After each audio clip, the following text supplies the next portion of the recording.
आगे माँ पार्वती और पीछे पीछे भोलेनाथ। माँ पार्वती से भगवान ने पूछा कि माँ पार्वती रास्ते आ गई? बोले हाँ। तो बोले ये पीछे कौन आ रहा है अजूबा सा बना हुआ? पार्वती मैया कुछ नहीं बोली, थोड़ा मुस्कुरा गई। भगवान ने कहा कि ये तुम्हारी बहू होगी। पार्वती माँ फिर मुस्कुराई। भगवान ने कहा कौन सी बहू है, बड़ी है या छोटी है? अब पार्वती मैया ने कहा बताऊं ये बहू है अथवा ससुर ही है? भगवान कृष्ण बोले कि आज रास कब होगा, पहले मैं सभी सखियों का मुख देखूंगा। सभी गोपियां अपना मुख निकाल के और खड़ी हो गई।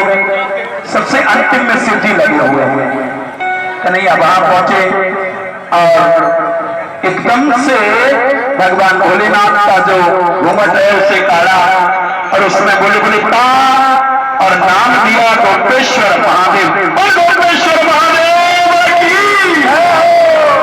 आज भी वहां गोपेश्वर महादेव का मंदिर बना हुआ है। आइए थोड़ा रास की लीला का आनंद लेते हैं। जो शिव जी नर से नारी बन गए थे रास के लिए, आइए उस लीला का आनंद लेते हैं। और ये उसके बाद में आरती आपके होगी। आरती के लिए बस शेष 5 मिनट है।